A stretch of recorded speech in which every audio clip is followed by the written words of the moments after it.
We're going to jump right into my reported monologue. It's a little bit unorthodox, though. Amidst all the other things I'm covering and all the news that's going on, I'm about halfway through the reporting I started over the Thanksgiving holidays, and I've continued intensively this week, which is to try to get my arms around one of my favorite topics, which is who are the presidential nominees going to be in 2028. Now, some people always say, well, it's too early to do that. It's really not, and I'll explain why. But this is my thing. This is what I've done for most of my career, is to try to understand where the country is. Presidential campaigns are about process and press and politics and polls, and I cover all that. But I've always thought of it as the prism with which to look at, say, where's the country? What are people in America looking for? And it starts out with, what are people in the two parties looking for? Not just the voters, but the donors and the activists and the politicians themselves, the strategists. I find it fascinating, and it's a never-ending process. People say, well, it's not going to start till after the midterms. No, it's already started. I've got a passion for this because I've been privileged throughout my career to be able to talk to people who are thinking about running for president and to try to understand where their heads are at. On the Republican side, I reported over the last weekend into this week, if Donald Trump endorses J.D. Vance, I think he'll be the nominee. But where's the economy going to be? Vance himself said at the cabinet meeting it's going to be great in 2026, but let's see. And then does Donald Trump really endorse him? And I keep hearing persistently that Ted Cruz might run. And maybe he will. But that one's a little less interesting because it's kind of binary. It's either Trump endorses Vance and that's that, I think, or something else that he can't predict. So my focus this week is on the Democrats and what they're thinking. And it's just so fascinating to me. Every cycle's got some similarities. Everyone has some differences. There's some really big differences in this one that are making it difficult to determine who are the top candidates. So next week, I'll lay out for you what I call my 8 for 28, who the most likely 8 Democratic candidates are to be their presidential nominee. And I'll explain in great detail why for each of them. But what's been so interesting in the reporting is I'll ask people for their list. That's the way I do my reporting on this typically. I'll say, tell me who your 8 are in order, most likely to least likely. And there's some people whose names are not on some of the lists who are high up on others.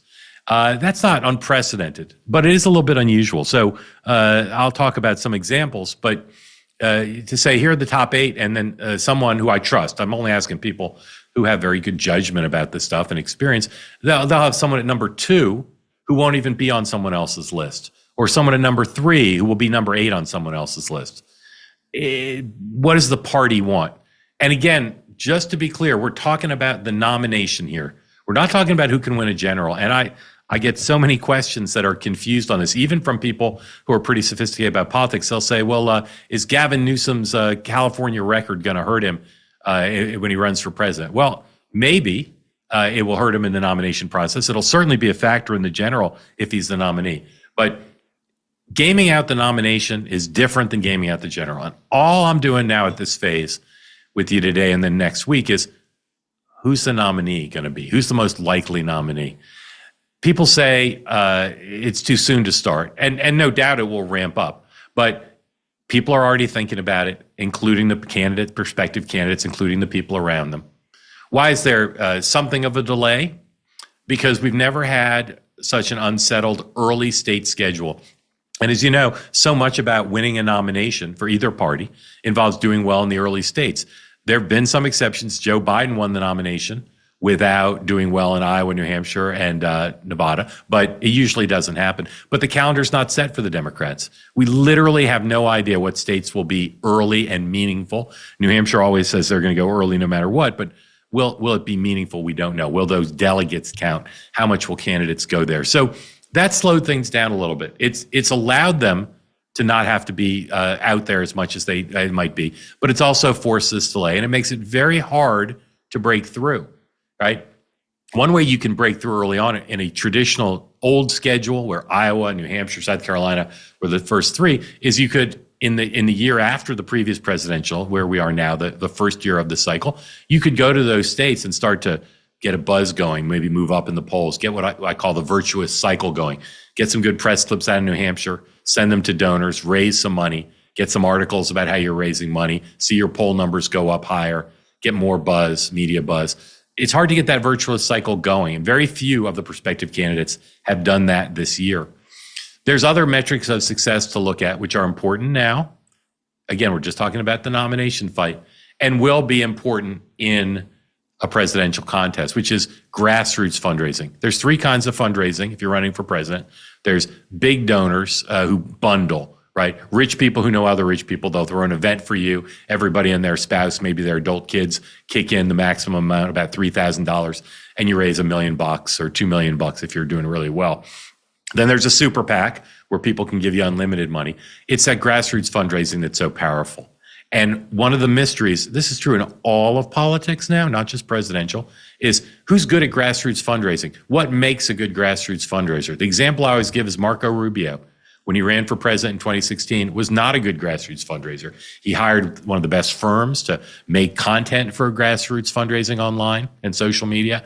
He's a young guy. He's very fluent in modernity and social media.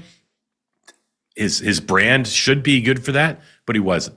So what makes a good grassroots fundraiser? We don't know exactly who will be strong, with some exceptions.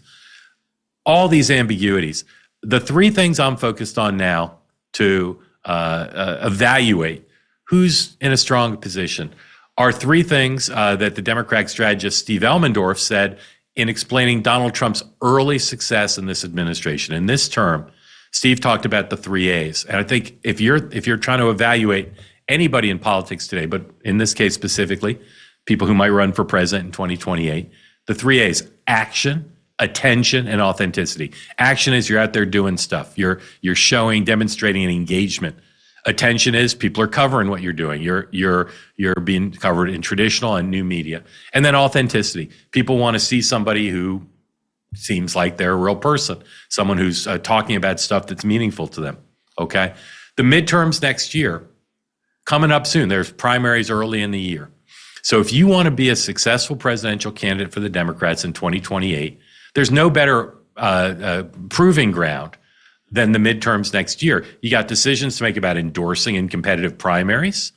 And then you got to say, how am I going to get to these states? A lot of midterm contested races in general election battleground states where you can show your chops and make connections. And then also in the early states, right? There's like a competitive Senate race, for instance, in New Hampshire, House race in New Hampshire. Same in Iowa. So how do you get invited? You want to be invited by the top campaigns to come. And why do you want to do that? Well, it's a validation that you're someone who's popular within the party, particularly if it's in the context of endorsing in a primary. But it's also an opportunity to collect names. And if you're a smart candidate, you're going to say, if you want me to come to your fundraiser or your rally, I want to get the email addresses and phone numbers of the people coming to that event. Building up that infrastructure is incredibly important, because it takes some time. And most of the people, there's some exceptions, most of the people thinking about running, they don't have the big infrastructure around them, the experienced staff who know how to do the stuff of presidential nomination fights, right? Building that up takes time, as does building up the skills to do it. Most people who think about running for president in both parties were like, how hard is it? Well, how hard is the process? The answer is really hard. And even people like Bill Clinton, Barack Obama, George Bush, Donald Trump, these are all world-class professional political players who understand the media. When they ran for president, they'd done quite a bit of stuff. Running for president's different. How do you handle the spotlight? Right? How do you deal with tougher questions in interviews than typically most people have gotten? Building all that up takes time. And the longer you wait to get in, if you do get in, the less time you have to maybe do a little bit of off-Broadway work, maybe taking slightly less tough questions than you're eventually going to get, but not under the sharp spotlight, the bright spotlight that's eventually going to come. So my argument is we got to evaluate these people now if we want to see who's going to do well. And some of this is performance, but some of it is understanding of serious stuff.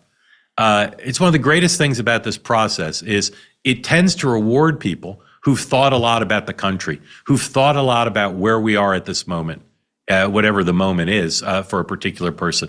And one of the most memorable stories for me, this was about a Republican, but it applies to a lot of Democrats who think about running, is early on, again, this part in the process, a year after the previous presidential, someone who would become a very important player in national presidential politics, a candidate, asked me to have lunch. And he said, Mark, what should I run on? What issues should I emphasize?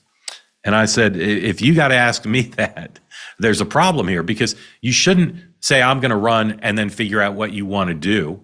You should have an idea of what you want to do and say, that animates me to run. And that's one of the things I always look for is, why is this person out there clearly relishing being mentioned as a potential candidate? What are they thinking about? Is it simply because, well, they got this job, now they want another job that's a bigger one? Or do they have something to say? And one thing that I believe will be critically important to determining who wins the nomination, by the way, will also make them stronger if they win the nomination, the general. But one thing that I believe is super important is, do they understand why Donald Trump won? Do they understand that? Not everybody does.